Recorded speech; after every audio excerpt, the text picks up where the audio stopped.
আসসালামু আলাইকুম। নিশ্চয়ই আপনারা সকলে ভালো রয়েছেন। আজকে আমরা কথা বলবো বাংলাদেশের প্রতিটা মেধাবী স্টুডেন্ট যখনই আমাদের অফিস ভিজিট করেন, আমাদের কাছে জানার চেষ্টা করেন যে ভাইয়া ব্যাচেলর করার জন্য আমরা পৃথিবীর কোন ডেস্টিনেশনে যেতে পারি।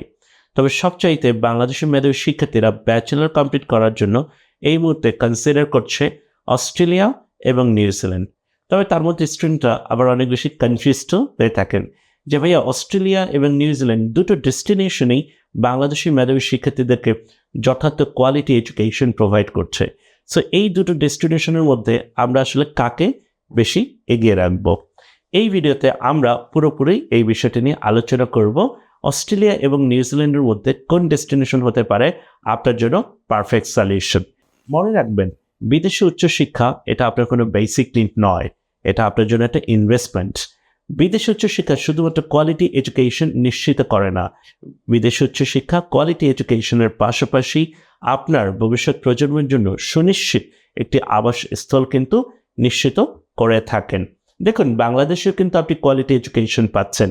বাংলাদেশের বেশ কিছু প্রাইভেট এবং পাবলিকলি ফান্ডেড ইউনিভার্সিটি রয়েছে, বাট ভেরি আনফর্চুনেটলি আমরা হয়তো যে কমপ্লিট প্যাকেজটা বাংলাদেশে পাই না, তা হচ্ছে চাকরির নিরাপত্তা এবং হচ্ছে কোথায় সোসাইটি নিরাপত্তা কিংবা সামাজিক নিরাপত্তা এবং এমপ্লয়াবিলিটি অপরচুনিটিস।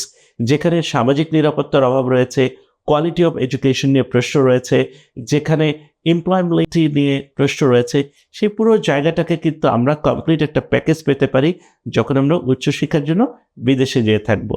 তবে অফকোর্স অস্ট্রেলিয়া এবং নিউজিল্যান্ড দুটো ডেস্টিনেশনে কিন্তু বাংলাদেশি মেধাবী শিক্ষার্থীদের জন্য অনেকগুলো সুযোগ সুবিধা দিচ্ছে। তবে আমরা যদি একটু প্রিসাইসলি যদি আলোচনা করি, তবে সেখান থেকে আপনি বুঝে নিতে পারেন অফকোর্স অস্ট্রেলিয়া এবং নিউজিল্যান্ড নিশ্চয়ই আপনি এট এ টাইমে দুটো কান্ট্রিতে পড়াশোনা করতে পারবেন না। সো কোন কান্ট্রি আপনার জন্য বেস্ট হতে পারে, এই ভিডিওতে আমরা এই পুরো বিষয়টি নিয়ে আলোচনা করব। চলুন শুরু করা যাক।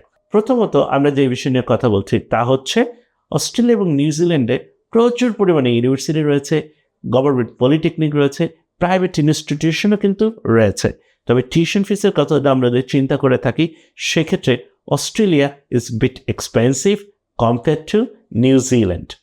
তবে এক্ষেত্রে অনেক স্টুডেন্ট আবার দ্বিমত প্রকাশ করছেন। কিভাবে? কেননা অস্ট্রেলিয়াতে শুধুমাত্র এক সেমিস্টারের টিউশন ফিস দিয়ে যাওয়া যায়।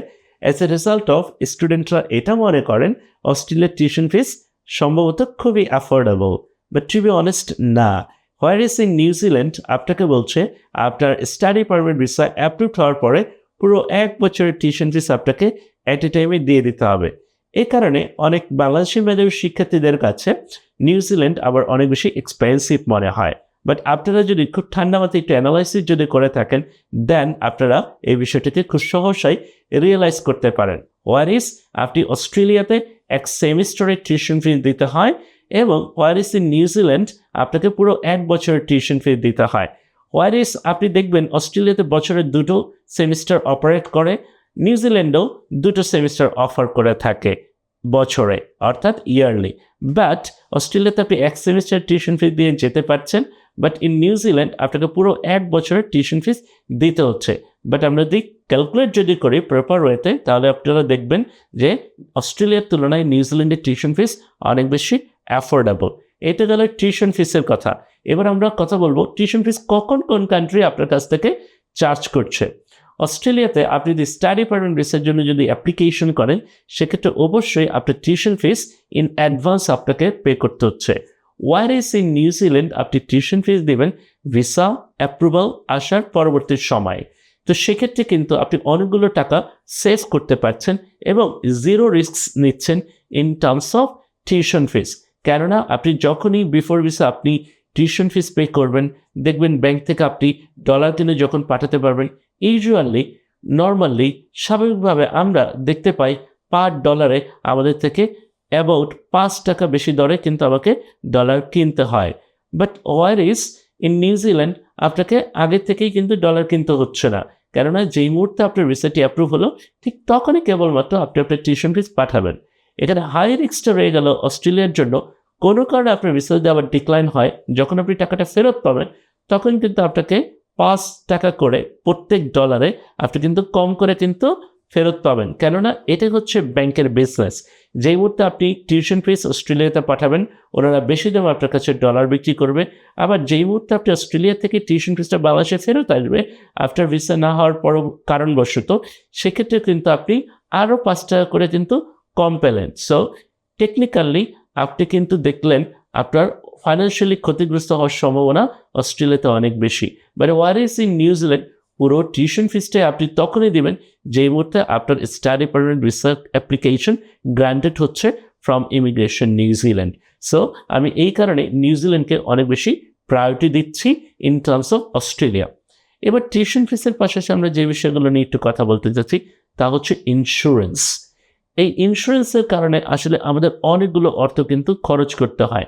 ইনিশিয়ালি আপনারা স্টুডেন্টরা যখনই আমাদের মতো স্টাডি অ্যাব্রড কাউন্সিলর ফার্মে এসে যখন কথা বলেন, তখন শুধুমাত্র আপনারা টিউশন ফিসটাই জানতে চান, কিন্তু আসলে আরও কী কী ম্যান্ডেটরি কস্ট রয়েছে এই বিষয়ে আপনাদেরও কোনো প্রশ্ন থাকে না, কিংবা অনেক সময় আমাদের ন্যায় অনেকগুলো কনসালটেন্সি ফার্ম কিংবা যারা অ্যাডভাইজিং করছে তারা হয়তো আপনাদের কাছে এই বিষয়গুলো পরিষ্কার করছে না।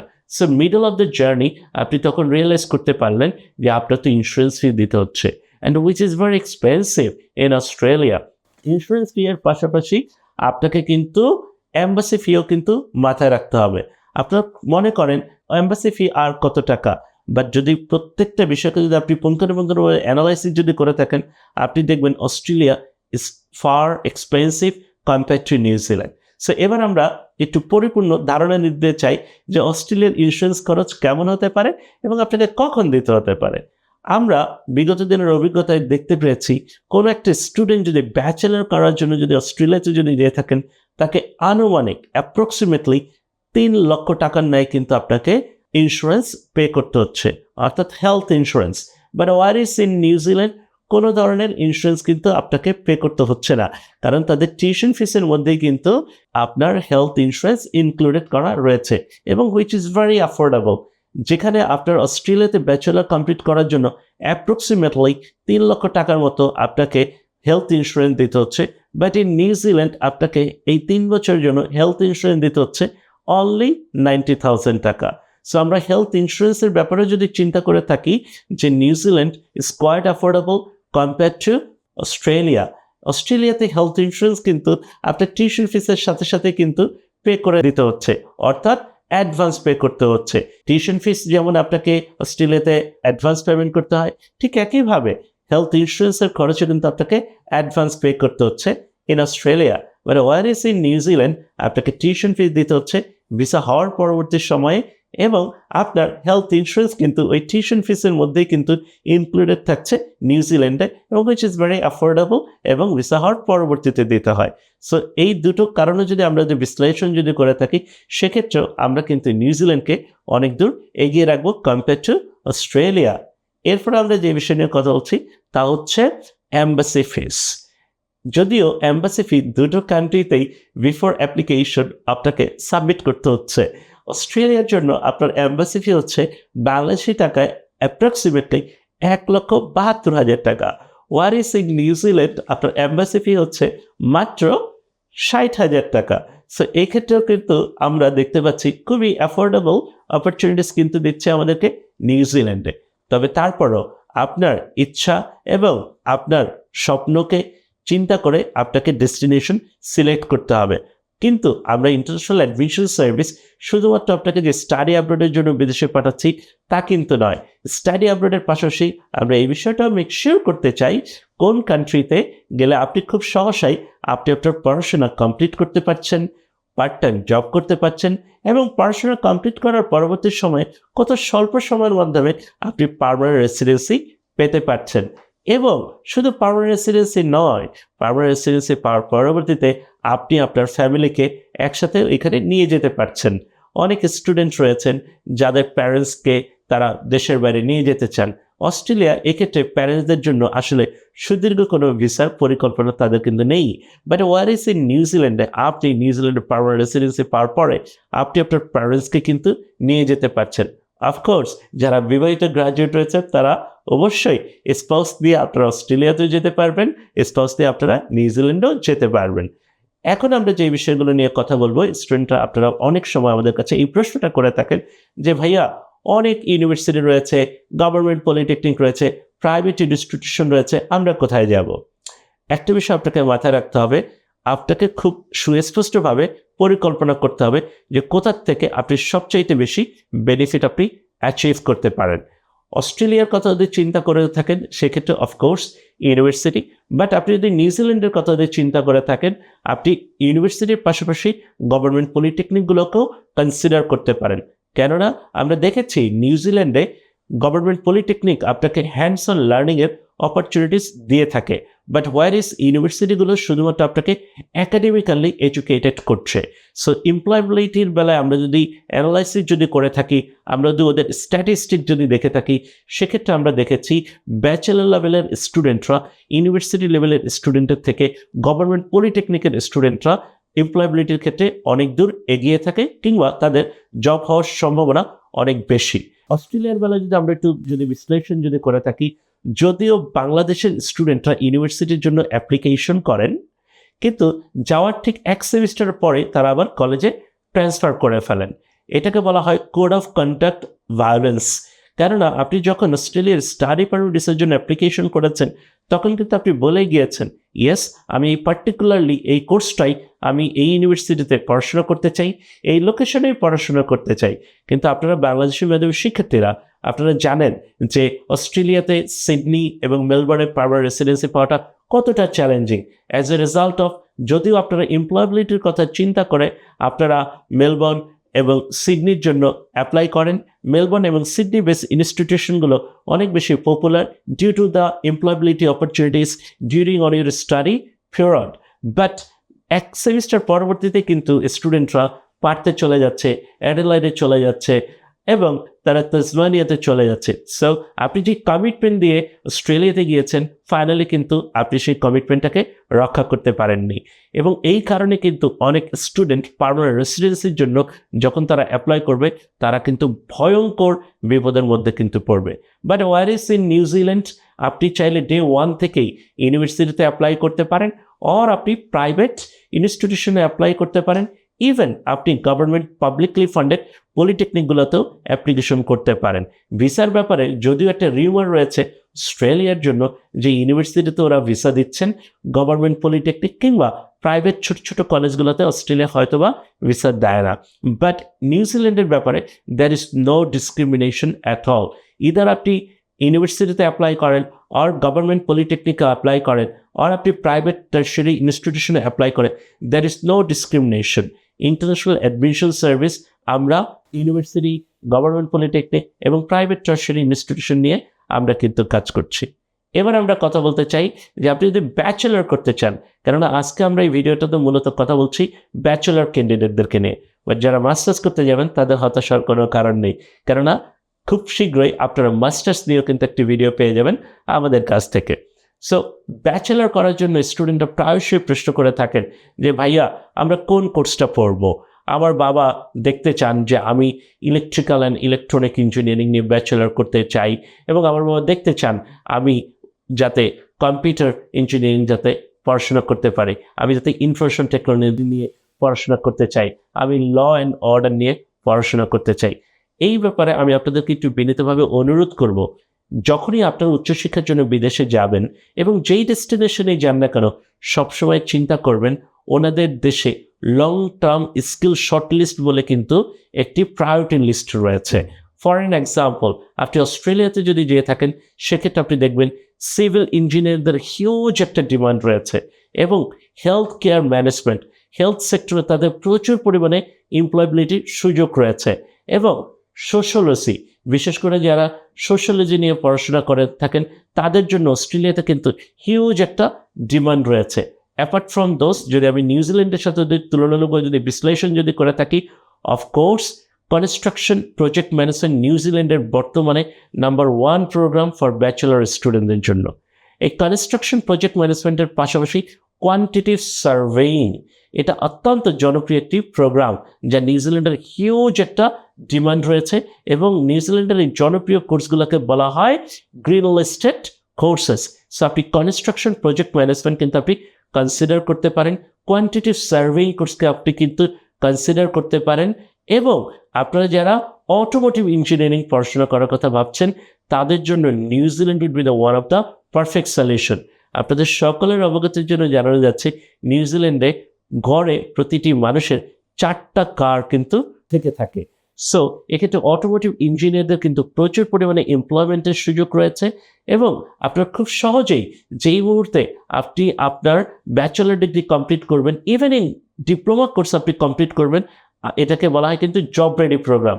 So as early as possible time you will be finishing on your diploma or bachelor, especially for the automotive engineering, you will find a job within the 6 months of completing on your program. So automotive engineering এর পাশাপাশি আমরা যে বিষয় নিয়ে কথা বলতে চাচ্ছি তা হচ্ছে মেকানিক্যাল ইঞ্জিনিয়ারিং। মেকানিক্যাল ইঞ্জিনিয়ারিং কিন্তু আরও একটি top popular courses for New Zealand.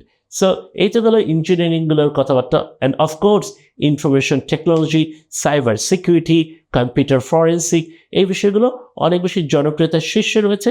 তবে নিউজিল্যান্ড সবচাইতে বেশি প্রায়োরিটি দিচ্ছে এই মুহূর্তে mechanical engineering, automotive engineering, construction engineering, civil engineering and quantitative surveying, এই কোর্সগুলো অনেক বেশি জনপ্রিয়। তবে আরও কিছু জনপ্রিয় কোর্সেস রয়েছে, তার মধ্যে নার্সিং। বাংলাদেশের সবাই এমবিবিএস করতে চায়, সবাই ডেন্টিস্ট্রিতে পড়াশোনা করতে চায়। নার্সিং নিয়ে আসলে আমাদের খুব একটা খেয়াল কিন্তু নেই। রিমেম্বার ওয়ান থিং, আপনারা কি জানেন বিদেশে বিশেষ করে অস্ট্রেলিয়া এবং নিউজিল্যান্ড ডক্টরদের থেকে নার্সের এমপ্লয়াবিলিটি এবং স্যালারি স্ট্রাকচার কিন্তু অনেক বেশি হয়। সো আপনাদেরকে আমি বিনীতভাবে অনুরোধ করব যে নার্সিংয়ের জন্য you may consider Australia, you can also consider New Zealand. যদিও অস্ট্রেলিয়ার নার্সিংয়ের IELTS কিংবা আপনার একাডেমিক রিকোয়ারমেন্টসের কিছুটা high, 7.0, no well less than 7.0, but where is in New Zealand আপনারা কিন্তু ওভারঅল 6.5 নিয়ে কিন্তু নার্সিংয়ে ব্যাচেলর করার জন্য অ্যাপ্লিকেশন করতে পারেন। এর পাশাপাশি health informatics, health care management, health economics, public health, এই কোর্সগুলোতেও কিন্তু খুব সহজে আপনারা ব্যাচেলর কমপ্লিট করতে পারেন এবং এই ব্যাচেলর কমপ্লিট করার মাধ্যমে আপনি খুব সহজে নিউজিল্যান্ড এবং অস্ট্রেলিয়াতে পার্মানেন্ট রেসিডেন্সির জন্য অ্যাপ্লিকেশন সাবমিট করতে পারেন।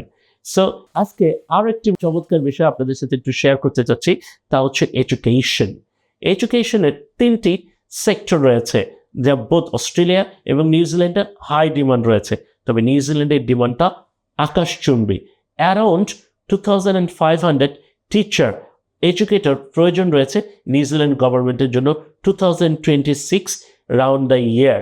সো এক্ষেত্রে যারা বাংলাদেশ থেকে বিশেষ করে ব্যাচেলর ডিগ্রি কমপ্লিট করে ফেলেছেন তারা নিউজিল্যান্ডকে কিন্তু মাস্টার্সের জন্য কিন্তু কনসিডার করতে পারেন, বিশেষ করে masters in education, early child care education, এই কোর্সগুলো অনেক বেশি জনপ্রিয়। এই masters in education, early child care এডুকেশনের পাশাপাশি masters in teaching and adult learning, এই কোর্সগুলো অনেক বেশি জনপ্রিয়।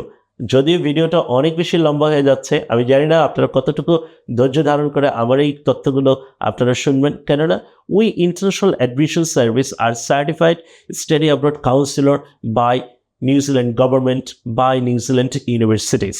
সো আমাদের দায়িত্ব হচ্ছে আফটার অল একাডেমিক তথ্যগুলোকে অ্যানালাইসিস করার মাধ্যমে রাইট ইনস্টিটিউশনকে ফিগার আউট করা, রাইট কোর্স সিলেকশন করতে অ্যাসিস্ট করা, যেই কোর্সগুলোর হিউজ ডিমান্ড রয়েছে both New Zealand and Australia. So উচ্চশিক্ষার জন্য আপনি দুটো কান্ট্রিতেই যেতে পারেন। ইন্টারন্যাশনাল অ্যাডমিশন সার্ভিস দুটো ডেস্টিনেশন নিয়ে কাজ করছে। তবে যদি আমরা স্বল্প সময়ের মধ্যে পার্মানেন্ট রেসিডেন্সির কথা যে চিন্তা করে থাকি, we must consider New Zealand as of our future study destination compare to Australia. কেননা আপনারা অনেকেই জানেন বর্তমান সময়ে অস্ট্রেলিয়ার ভিসা সাকসেস রেটটা ট্রিমেন্ডাসলি কিন্তু কমে আসছে এবং বাংলাদেশি মেধাবী শিক্ষার্থীদের জন্য financial issues is very important.